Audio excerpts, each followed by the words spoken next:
Hello, this enablement training is a hybrid Workspaces application streaming server overview. This is a basic overview of the hybrid Workspaces application server console. Feel free to download any course PDFs to follow along or reference.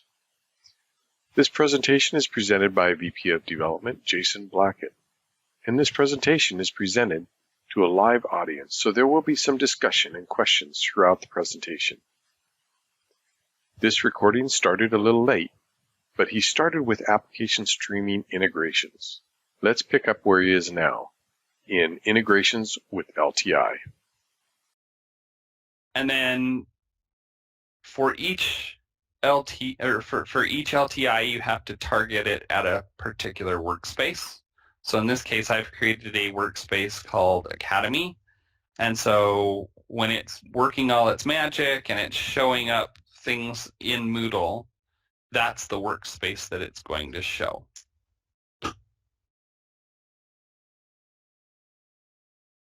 This automatically create channels basically says when you create a new course in your Moodle, it will automatically create a channel for that course in the workspace so that you can limit applications for that course to that channel. And the automatically grant says when somebody enrolls in the course, they automatically are going to be given access to that workspace. And so the result, so you can see here the courses. I've created 2 courses in my Moodle, this Hybrid Workspaces Foundations and this ZenWorks Foundations. The end result of this is that if I go to the site home, I've got my 2 courses. If I go into ZenWorks Foundations, I've got this workspace link, and if I click into this workspace link, then it's going to take and show me what's in that particular course. So you can see here I've got a couple of links. I've got the service desk link and the installer agent link. I don't have any other applications that have come in yet. It probably will show up here in a minute. It's got to make all of the appropriate changes. You'll also notice it automatically logged me in as the same user that I was logged into in Moodle. Yeah. So. And so to take those, whoever's connected to those files, that person's files would be in the files as well. So correct. If you have files connected. And you'll notice just a minute ago, I was logged in as Jay Blackett. I refreshed. I'm logged in as that user now because when I logged into Moodle, it logged me in as that user, and they share a browser session, right? Right. So, right.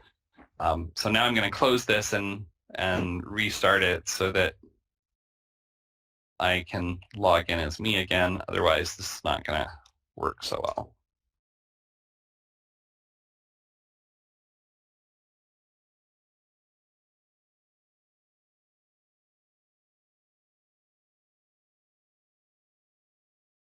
Jason, I assume that means that you have to exist as a user in both Actually, things? If in this particular case, the Moodle user did not exist. Okay. And so it actually created a local account in in Hybrid Workspaces. Okay. That let me log in. Got it. And then put me in the course. Now, if you turn off, there is a function there that determines whether or not that happens. Not sure what happened there. And so if you turn that off, then yes, the answer would be if you wanted that to happen, you would have to exist already in the other location. Got it. There it is. 2-factor authentication is taking a little bit of time for some reason. All right, so server admin. All right, so the other kind of integration is storage provider integration. And so this is how users gain access to their files inside of the applications as well as inside of the web console. And these are the 4 supported enterprise storage providers. I have set up OneDrive, Google Drive, and Filer because I don't have a corporate Dropbox account, so I can't set up Dropbox. But if you take a look at my integrations here, the Filer one basically provides a URL that you're going to authenticate to, and then it provides a client ID and secret that you're going to that the application is going to use to authenticate to Filer. This is a one-time setup. So for each source that your business has, you need to set up a storage provider. So in this case, I've set up one for Filer. I've set up one for Google Drive. So again, I had to go into Google and create a application, give it a client ID and secret. And then same thing for OneDrive. I had to go in and create an Azure AD application that gave me a client ID and secret. And so now I've got these set up. For the end user side of that,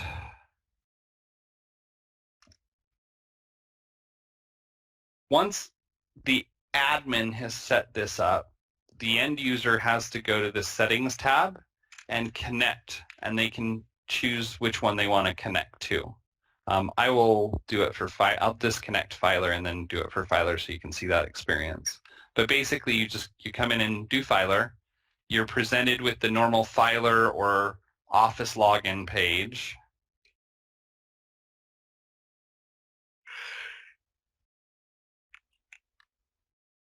And then as long as you have entered the appropriate credentials, this will set up the connection, and now Filer will appear in this list of configured storage providers.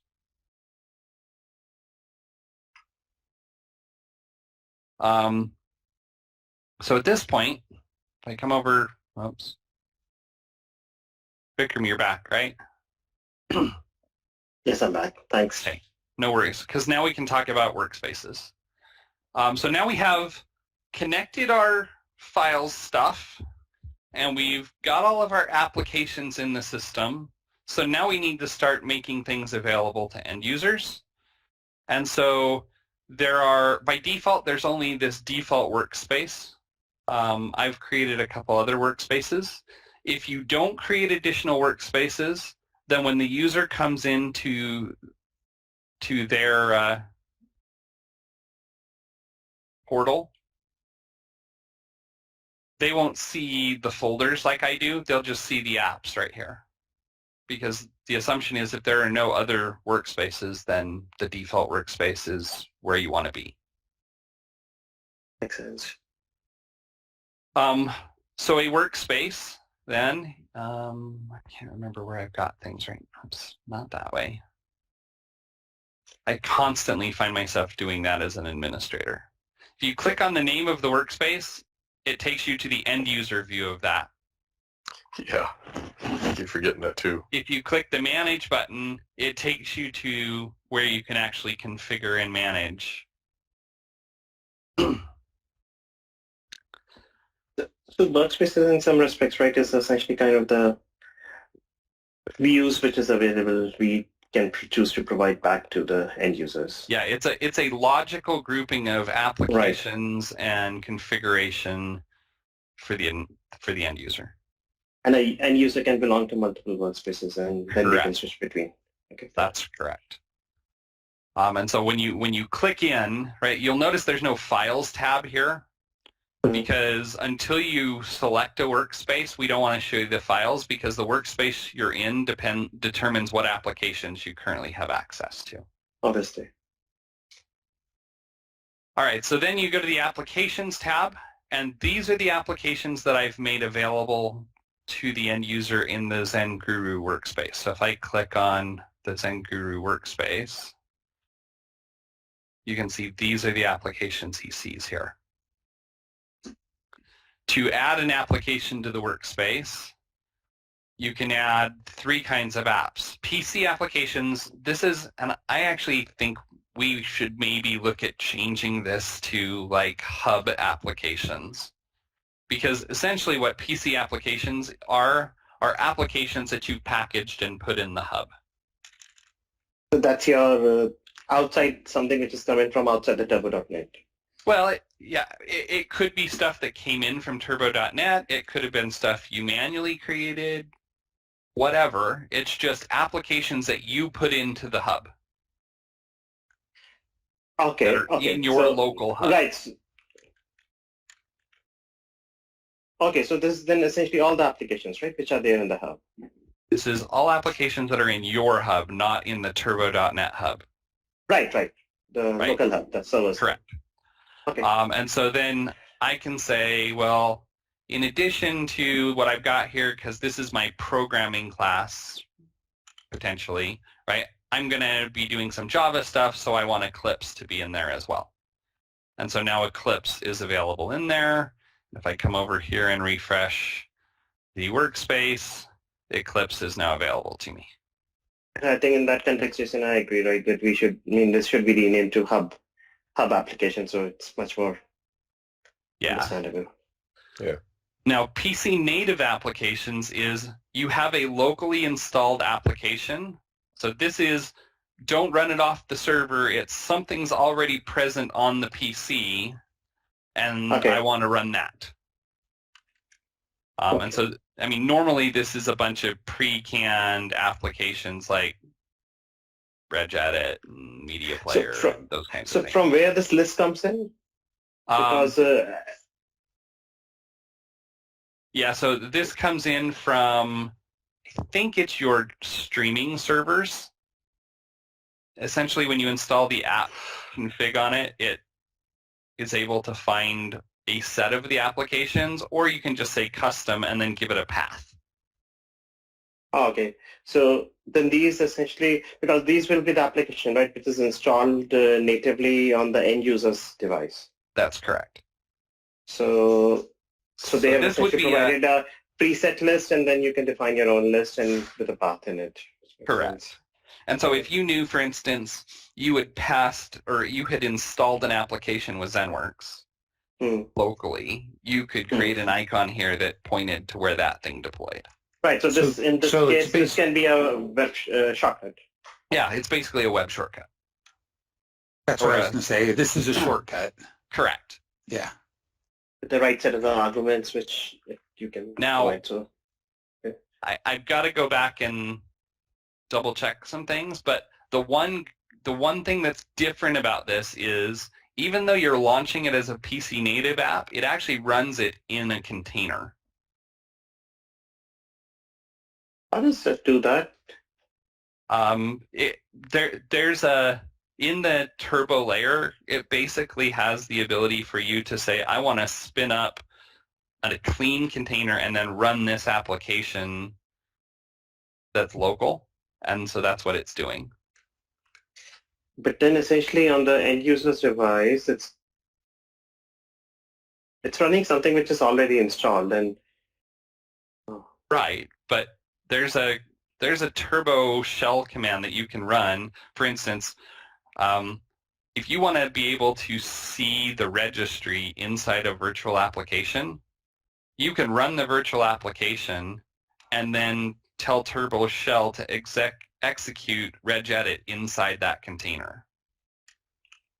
If you've used Docker, this is similar to the docker exec command so that you can run bash inside the Docker. But this is actually doing it on the fly, Jason. I think that's really impressive. Because so they are essentially doing something in between, right, where they are intercepting any kind of the process or something like that. Some kind of the magic is happening over there just to make sure a file. Yeah. So let's say, let's just pick, actually let's pick regedit for now. Right? And so that'll run regedit.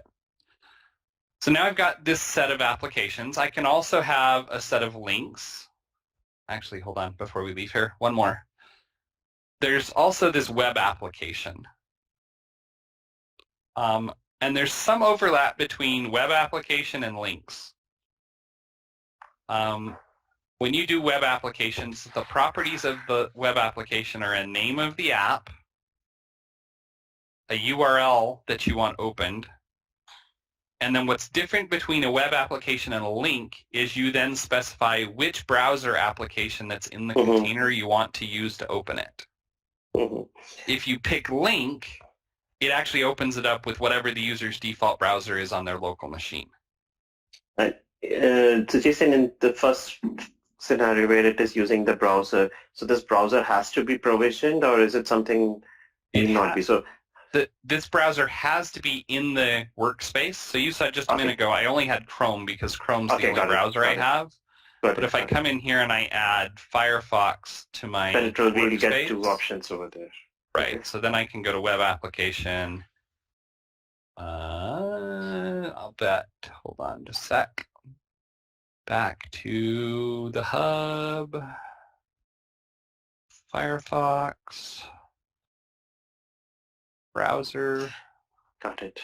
And so this is what I was saying, where you have to have that keyword because that's what it knows to let you pick in the list. And so now if I go to web applications, because Firefox is in the list and marked as a browser, it'll let me pick it. And here we can also even choose the version which it is, right? So specify the specific version we can choose. I mean, obviously, that's how if we name it like that. Yeah, so typically what you would do is you would have a different version for each browser. Right, which is available in... right. Okay. Oops. In this case, let's say if I had two versions of the Chrome, right, and I actually had maybe one for my overall regular use and one other version I had just for a specific application or something, then to the end user, would both the versions be, he can see that, or is there a way for me to hide one of these applications that just don't show them on the desktop or that hub end user screen, but still have it available so it can be launched for some other application? I'm thinking. I don't know if there is, but what you could do is because if you take a look at like this Chrome, right? Once you've got the application in, then the next set of things that you can do is specify a lot more detail. So for instance, here you could say, I want this startup file to be that web browser. And so now instead of creating the Chrome application, you might give this the web app name if you didn't want that special version of Chrome to be available except for that application. And so you'd create a PC app that was that application and then set it to your whatever you want that URL to be. But what would this URL be? I mean, let's say, since this is about, let's say, application compatibility, right? So older version, so maybe I wanted to use for this particular application an older version of the Chrome. Right. So how would that work out? Well, so if I don't want this older version of the Chrome to be You would publish the older version of Chrome. Okay. You would set the startup file arguments to the URL of the application you want it to be used with. Oh, okay, so I'll do the other way around. On the Chrome itself, I'll do the startup file as the web application. Okay. Right. And then you would put in IP restrictions that says this application can only access that particular URL. Got it. And then you name that application instead of Chrome, you name it whatever the app you're trying to Right, and launch. I can then change the icon and whatever. Exactly. So then it behaves like that application rather than, okay, makes sense. Correct. And by the way, that's why you can actually add the same application multiple times, because you may want to add the app but have different configurations and then put a different display name and icon and whatnot. You'll also notice if I click the drop-down list, this is where I can see the versions that I have in the hub. So if I wanted to grab a Chrome 77, I could. Got it. Got it. And Jason, so you were also talking about the links, right? Where you said it won't really look up the browser, it will use the default browser. So that's just like a straight, simple desktop shortcut, or is that simple also? desktop shortcut. So that doesn't really run in the container, right? Correct. Okay. So on this one, this is just a convenience thing for you to access some website. Okay. But if you want to control things, then you'd use the other way. Right. Yep. So let's do ZenWorks Novell documentation / documentation. Right, and it's smart enough to, if you're putting in a URL, it'll grab the icon from the page. So add, and so now I have that there. Right, and so when I come in now and refresh this, right, there's Firefox, there's the Firefox, there's the router configuration. This is actually a web app using this version of Chrome. This is actually a web app using this version of, or other way around. This is a web app using this version of Firefox. If I click on Firefox, you'll see it will go ahead and try to kick off Firefox. I'm not sure if this is, I don't remember if this is a local application or a remote application or which one it is. Looks like it's running HTML5 in RDP, right? So here in a minute, in this Chrome browser, I'll get a Firefox tab. All right, any questions so far? And then your links are over there as well that you created. Correct. So if I go to the links tab and click Novell documentation, it just opens up a tab. It's not running some other application. It's just opening up a tab. Okay, so that's not segregated as a workspace. All right. Before we go to the Files tab, a couple other things to wrap up. Sharing. Sharing is a way for you to provide a URL that will directly launch that application. And so if I say share, it'll ask me to pick which application I want to share. Say I want to share PyCharm community. It'll ask me if I want to make it seamless. If I want to make it seamless, I can pick a API key that I've created that will do this without authentication because it'll use that API key when it launches the app. Mm-hmm. Or you can say none, in which case when the user clicks on the application, it'll ask them to authenticate to hybrid workspaces. Mm-hmm. And then how do you want to run it? Do you want to run it windowed, local, or HTML? So let's say we want to run it local. We share it. It gives us our URL. The quickest way to publish a hybrid workspaces app off the server in ZCM is to create a simple web application and point it at that URL. And when the user double clicks it, it will try to launch that app from the hybrid workspaces server.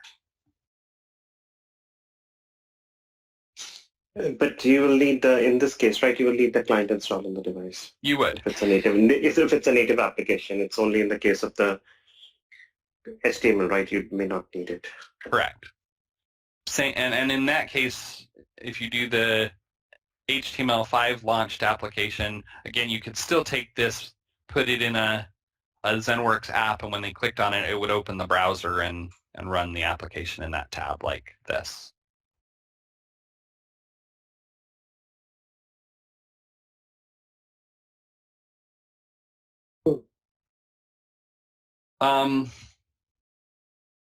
Let's see.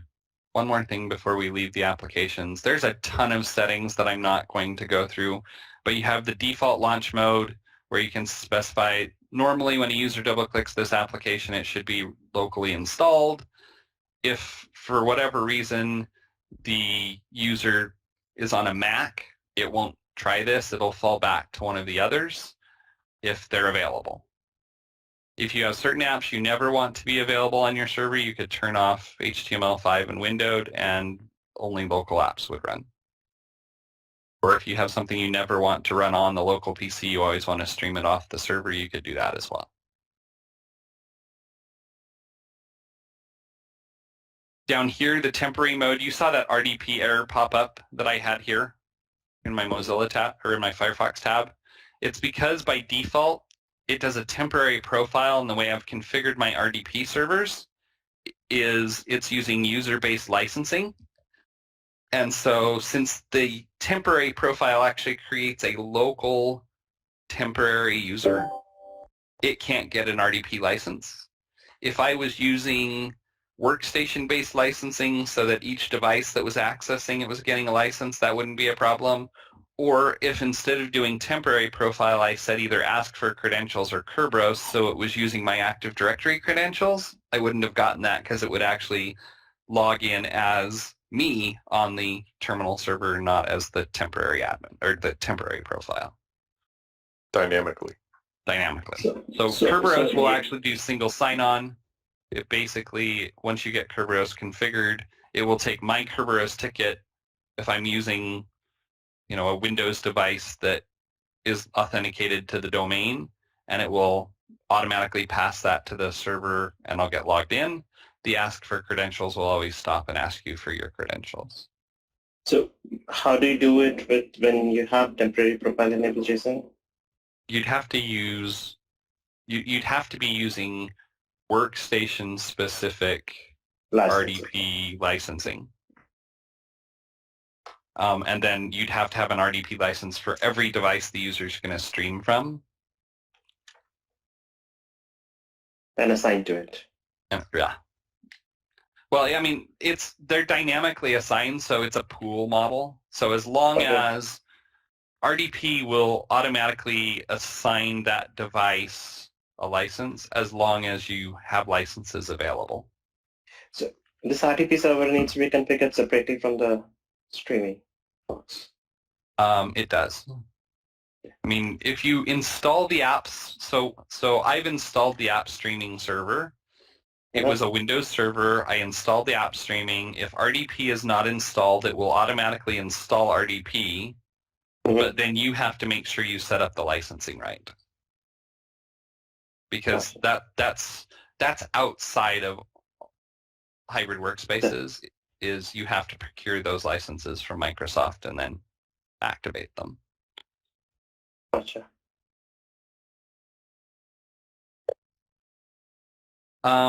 The other things that are kind of interesting in here, we were just talking about Chrome, and if you have applications that, by the way, are you guys good to go, or do we need to schedule another? It's our meeting only. We can take some time. I've got time if you've got time. I just didn't know if anybody had things backing up. We were talking about Chrome, and if you had an application that needed a component. Well, so if you go to components, there are kind of two ways you could do this. The old way was you would actually you'd use Studio, and you'd go off and you'd build a new version of Chrome that had, let's say, Java built into it, right? And then you'd publish that to the hub, and then you'd use that as your browser. With this, you also have the ability to say, I've got this basic Chrome, but in addition to Chrome, I need to add the JRE with it, and you can do : and a specific version if you have it in the hub. And then that particular application will have Chrome in it when it's launched. And it does that on the fly. Knits together. Yeah, and so if you need it tomorrow, a different version of Chrome, you could come in here and just update this to point to a different version. Or you could have two copies of Chrome, and one has, Chrome 1.8 or Oracle Java 1.8, and the other has Oracle Java 1.6. But you don't end up having to, manage two different complete packages that you're building through the tool.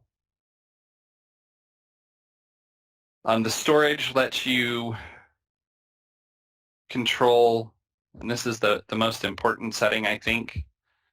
We talk about in our use case, one of the key differentiators is application profile management and synchronization. That's really this switch. It basically says, if this is turned on, then when I close the application on machine 1, it will sync up any changes in the sandbox back to the hub server so that when I go to machine 2 and launch the application, all of those changes I made on machine 1 are there. Mm-hmm. If this isn't turned on, then any changes you make on machine 1 will not be seen on machine 2.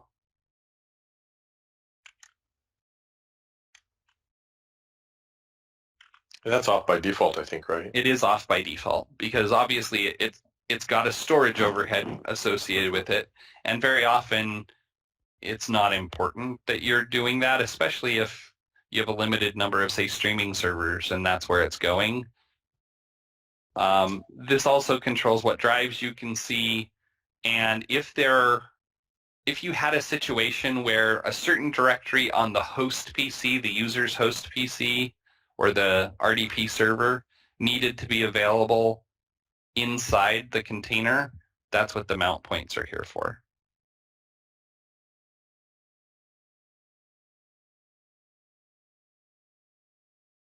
Okay. And then you have the test where you can actually test the application. You can actually force it to spin up 10 sessions of Chrome. Then you can say, do you want to distribute them across different servers, or do you want to specifically spin them up on a particular server, so on and so forth. Jason, so what's the kind of the scale they have mentioned about this? It's going to depend a lot on the application type, right? So if you have an application that's extremely memory hungry, for instance, and your RDP server only has 64 gig of RAM on it, you're going to get 8 to 10 users on it, potentially, right? If you've got an application and it takes a gig, well, you might get 64 of them. The VM container itself does a lot of things where if the same user is running this, or if two different users are running the same application on the machine, then there is things that are shared so that it's not like every application uses the same amount of memory, or every instance of that application running uses the same amount of memory. So across sessions, it can share some of the binaries in memory. Okay, so it need not be, if 1 gig uses, so 64 gig is not really the limit, depending upon some kind of the optimizations. Right. It can be a little bit more. But again, okay, so then it's, in a lot of respect, then it is a direct function of the memory available. Memory and obviously potentially CPU, right? If you get an application that's CPU, let's say you spin up a bunch of crypto mining stuff, right? All of a sudden, you probably can't get a lot of those.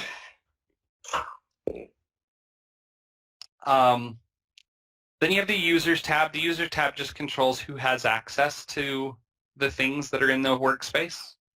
One thing to note is, like in my Academy workspace here, if I go to users, I have channels. And so the channels are allowing you to segregate visibility of stuff that's in the workspace further. So if I was to look at my workspace, let's go to the Academy workspace, and I was to click here, you'll see these are my channels. And so I can basically filter and say, well, I want to see what's in the Hybrid Workspaces channel versus I want to see what's in the ZenWorks Foundations channel. This is primarily because of the LMS integration. It gives you a way to basically containerize a little bit further inside that workspace so that when somebody goes to that class, they're inside the Academy workspace, but then you only want them to see the applications that are relevant for their course they're working on right now. But it is still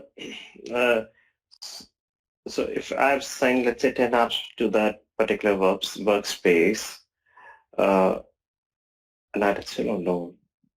Okay, so then it is more like I can segregate further. It's a different views within that, where I can say in one of the channels I can say 4 apps are there. Another one I can say another 6 apps are there, something like that I can do. Correct.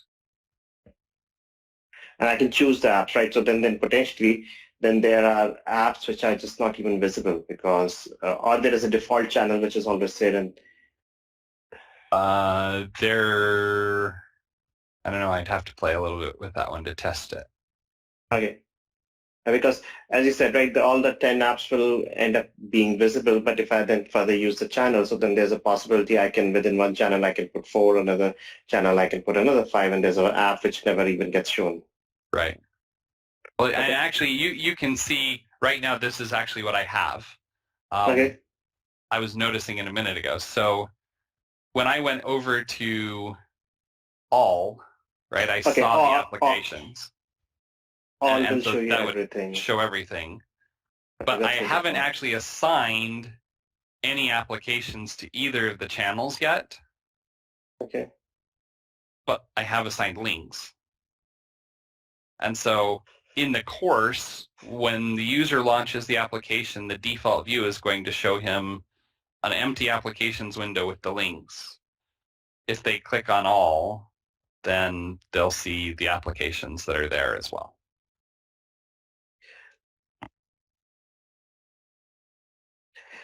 And you can, by default, let's see, I don't want to be in the Academy. Back to, this is Andrew. So this is where you can control visibility. So by default, if there are no user permissions, then everybody can see it. If you start to add, then you're going to make it so only the users in this group or group, single sign-on group or users. Single sign-on groups are the thing I'm having a problem with right now. Prior to, I don't know when they changed it, Paul, at least 22.4, it might have been earlier than that, but somewhere they changed their implementation of what they were doing with SAML. And I used to be able to create a user source that was to SAML and a user source that was to LDAP, and the two function together as I expected them to. They've gone to, you can't do that anymore, because what will happen is when you create the LDAP, it'll create a user JBlacket. But there's no link between the SAML in hybrid workspaces. There's no link between the SAML and that directory. So it has no way of knowing that when I log in, those are the same user. And so it tries to, if I use the SAML, create a user called JBlacket, finds one already called JBlacket, and fails.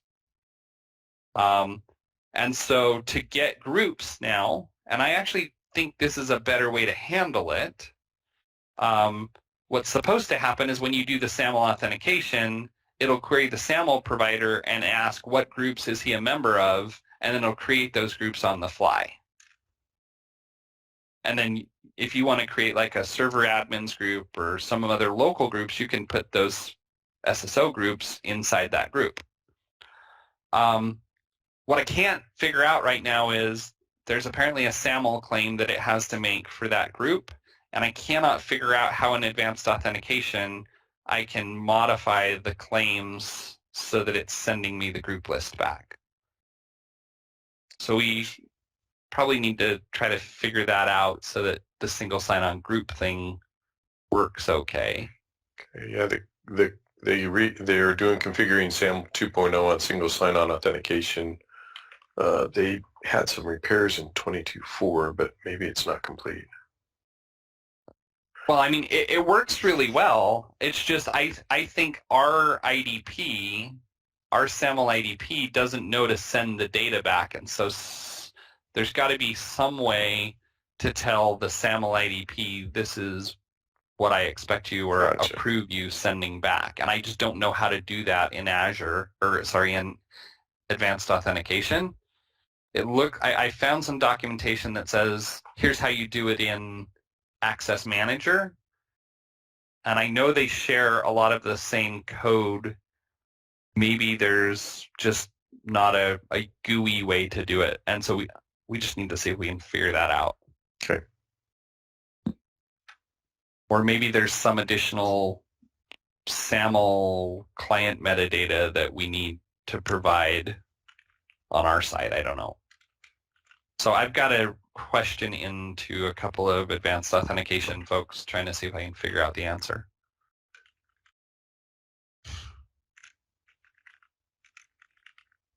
Okay, the last bits here on a workspace that are new, that are part of what really turned the corner from a way to launch applications to really what I'd consider more of a full-blown workspace, is the URL handlers and the file associations tab.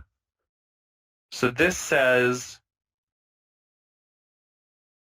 if you're registered for this workspace, and right now I'm not super happy with the way that's done, as illustrated in my last emails to Paul and team, but the way you do that today is there's a command called turbo desktop register that says, I want to register for this workspace. What I really want is to just be able to right-click a workspace as an end user and say register. So what do you mean by this registration, Jason? So what the registration does is it will take this URL handlers tab and this file associations tab and add it to your local machine. So for instance, and there's some things that are missing right now that I hope are coming in 22.8, but you can basically say, if somebody tries to visit this URL, or any URL underneath it, right, then what I want you to do is open that with Firefox ESR instead of whatever the local browser is. And I want you to run it from here, a local or a windowed or an HTML. And so you add that, and then you can add more. And when you register for this workspace, this ends up getting registered to the local registry such that if you go to your local default browser and you type in www.mozilla.org, then it starts Firefox and opens that application in the containerized version of Firefox, or that website. And I would assume that for this thing, it will need the client installed on that device, right? Yes. Right. I mean, And essentially for the vast majority of things Workspaces doing now, you really need that Workspaces client. Okay. Okay. And then file associations is the same kind of thing. It says, I want you to open this kind of file with this application.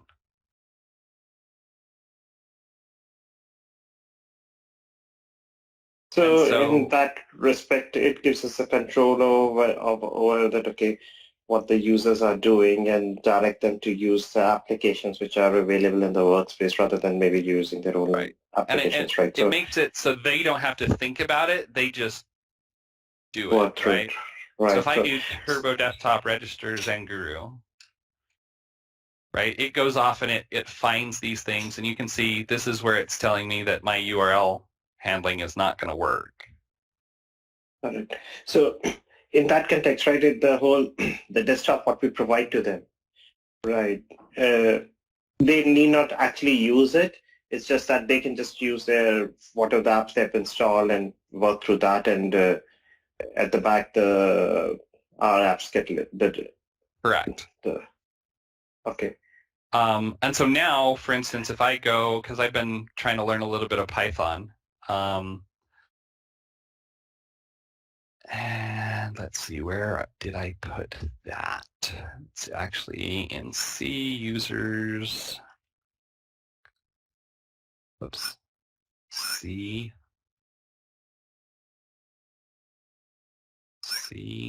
colon users J Blackett source, because I'm actually, by default, I'm normally using Visual Studio as my Python tool, but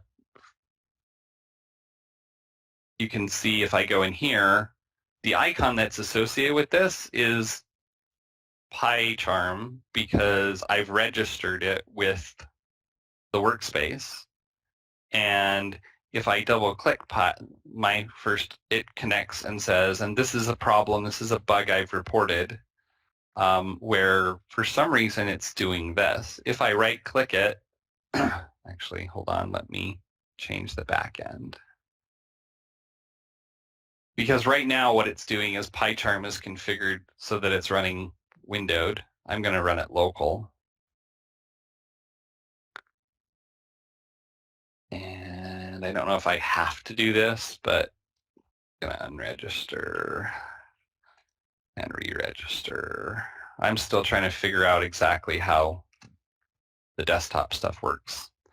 Now if I double click, it'll launch the local install of the PyCharm container that I have and then open up this file in it.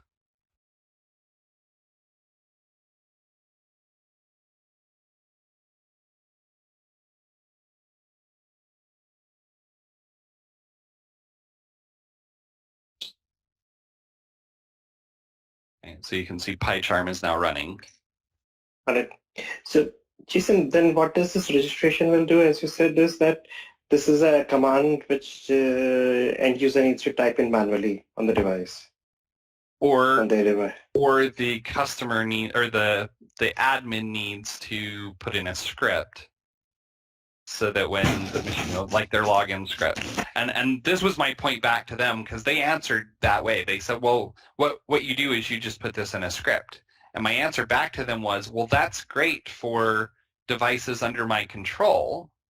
Right. But if I'm on a user's BYOD device, it sure would be nice if the end user could just come over to, their Workspaces folder. Where did my Workspaces folder go? And right? Why do they need a script itself? I mean, why is, if this is all through a client, right? Why this can't be done even as a part of the client installation itself? Right. That would be another potential way to handle it. But even there, it's what is the user? I mean, it feels like there should be two ways to do this, right? One, the end user ought to be able to right-click a workspace and say, hey, I'm interested in registering this on this machine. And then two, it feels like there ought to be a way in here, maybe under users or groups, where you could say, well, if I go into the Academy workspace group, I can say register with these workspaces. And so that way, as soon as you log in, it just goes, oh, you wanted me to register with these things, I'll just do it behind the scenes. So those feel like the natural ways to do it rather than trying to even put it in the install. So this is like an additional functionality, right? This file URL handling and the one which you showed, right? Yes. So the additional things which are there on the top of it, and then the idea there is that every user may actually want this thing. That's why this registration process is actually there. Otherwise, you can just... Yeah, I mean, effectively, the only reason those exist is because it helps the user have a native experience instead of having to use the web for everything, the web front end. So it lets the user work the way they normally work, but the admin to basically control, okay, if you launch this URL or open this kind of file, you're going to do it with my apps, not yours. So I think the question there is right, that why this has to be user choice. Yeah, I mean, it seems like it should, you should have the ability to allow users to manually subscribe or not. And then it seems like you should have a way to force subscription to Right. specific capabilities. I mean, I think, Paul, those are going to be two really early enhancement requests as people really start to use this. And it's great to say you can do it with a script, but again, the problem with the script is you have to have a way to get that script to execute on the user's machine. Mm-hmm.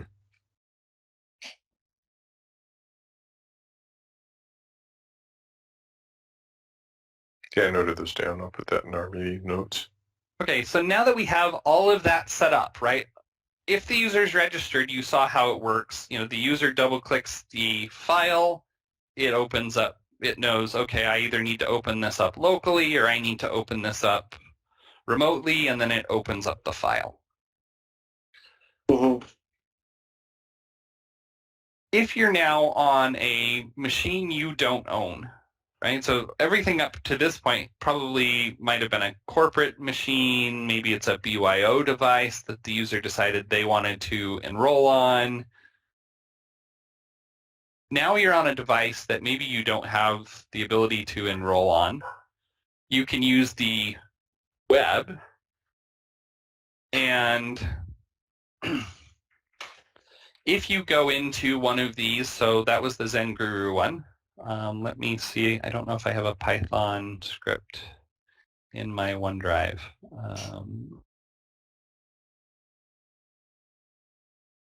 OneDrive.com.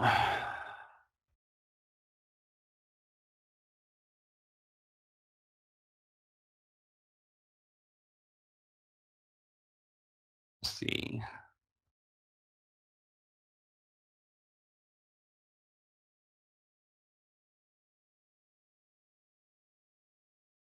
Don't have one here. I'm just going to copy this file.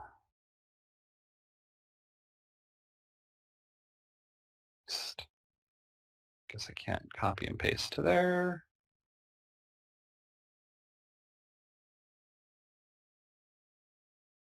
Okay, so now I have a Python file. So I'm in this that has the Python Charm app. If I go to Files now, because I previously had configured files, I now see my Filer, my Google Drive, and my OneDrive. If I click on OneDrive, I'm viewing the current contents of my OneDrive. And you'll notice that some of these don't just have the default icon. So if I click on here, it's going to just open that text file in a browser, and I can see the contents of that file. What about the docx file? If I click on the docx file, it says I don't know how to render that, so then it wants to open it, and so it'll pull it down and open it in Word. If I click, or I can right-click and I can say View, and again, that's the same thing. The other thing I don't know, and it might be worth asking Paul, is maybe there should be a way to disable this download and view option. Okay. So how is this supposed to work, Jason? I mean, let's say, these can be any of the files, right? If these are my contents of my OneDrive, Yes. which I've linked, so this can be any kind of the file. So if you're showing these files being available here, then there should be a viewer, right, which we should provide. So would then that mean that I have to then link that whole docx, that file association, what you just mentioned? Well, effectively, the deal is if you want the user to be able to edit this application, or this files of these types, then you should put something in this user's workspace that lets them do so. Right. So, so let's say if I provide MS Word over there. Yep. As an application, then would this automatically work, or I still have to? Okay. So then I don't need to link that file association what you just showed earlier. No, right? sorry, you do. Sorry. No, you do. You have to go in and say open .docx files with Word. Word. But that would be then across all the apps, right? That file association is even on the local files also, which are there on the device, right? That will still open up the Only MS if- Word. Only if they register with the workspace. Right, but if they register with the workspace, okay. And if they don't register with the workspace, then what will happen then? This file can not be opened with the application which is present there. If they don't register with the workspace, then You still have MS Word as a part of the application, and you have this docx file here.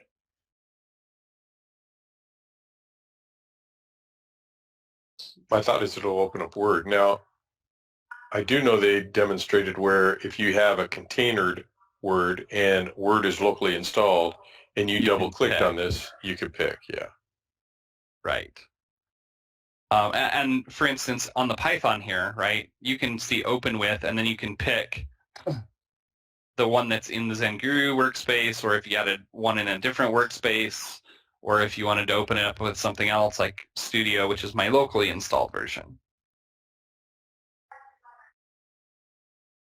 But this is all about the browser only, right? Where right now what So we're looking within that browser. So now back to the browser. If we're going to stick with the browser, Hmm. all we care about is those file associations. Mhm. So if you put in, like, let's go back to Workspace, Manage, Apps, and Notepad++, General, File Associations, TXT, TF,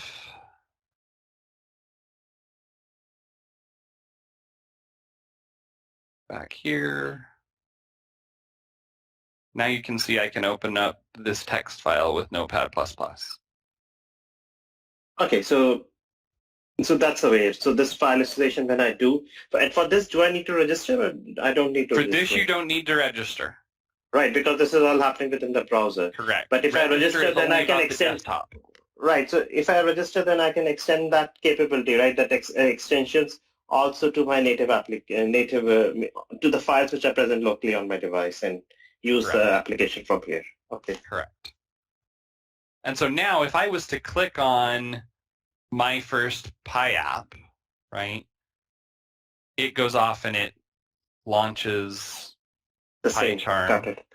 right, Okay, and then opens that up. This concludes the Hybrid Workspaces overview and examples.